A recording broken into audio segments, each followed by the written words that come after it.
Ready start.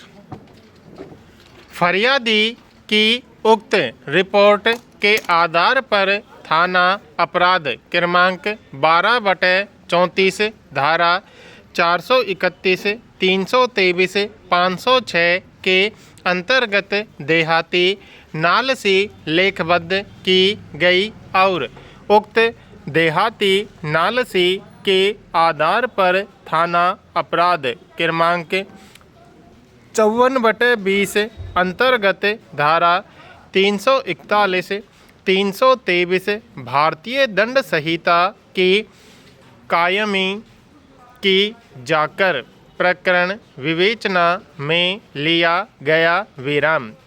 अनुसंधान के दौरान यह पाया गया कि अभियुक्तगण के साथ भी मारपीट की और अभियुक्त ने फरियादी पर ट्रैक्टर चढ़ा दिया, जिससे उसे चोटें आई और जब बचाने आई तो अभियुक्तगण ने उसकी भी मारपीट की है विराम। आहतगण का चिकित्सकीय परीक्षण कराया गया।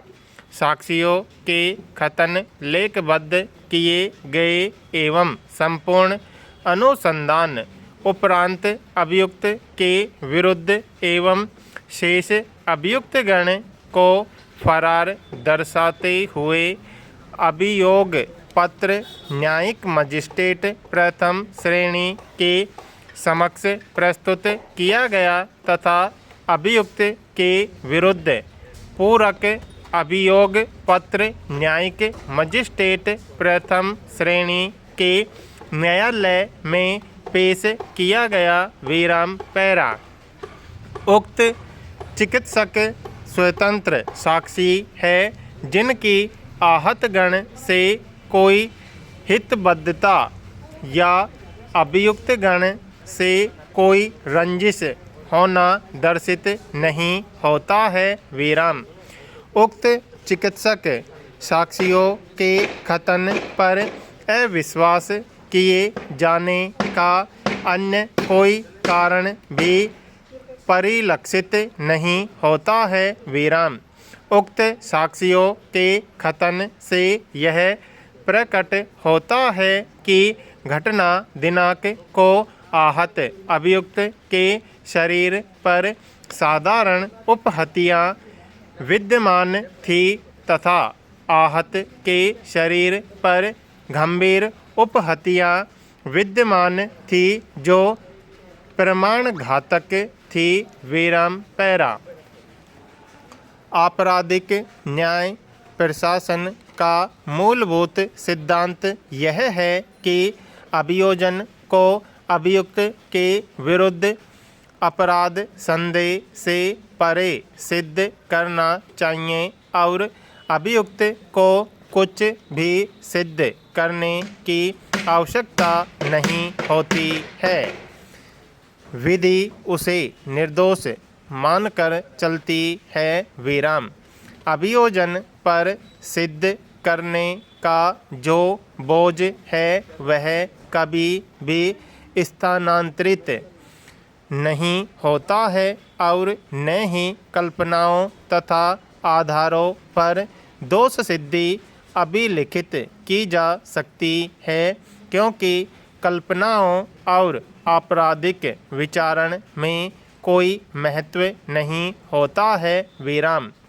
दांडिक विधि विनिश्चयक सबूत की अपेक्षा तो नहीं करती, किंतु युक्ति युक्त संदेह से परे सबूत की अपेक्षा अवश्य करती है विराम।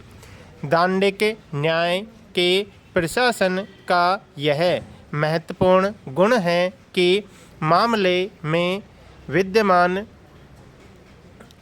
अधिसंभावनाओं के आधार पर व्यक्ति के दोषी होने बाबत निष्कर्ष नहीं निकाला जाता है, बल्कि साक्ष्य के कठोर नियमों के आधार पर यह ज्ञात किया जाता है कि अभियोजित व्यक्ति के विरुद्ध अपराध प्रमाणित हुआ है या नहीं। विराम।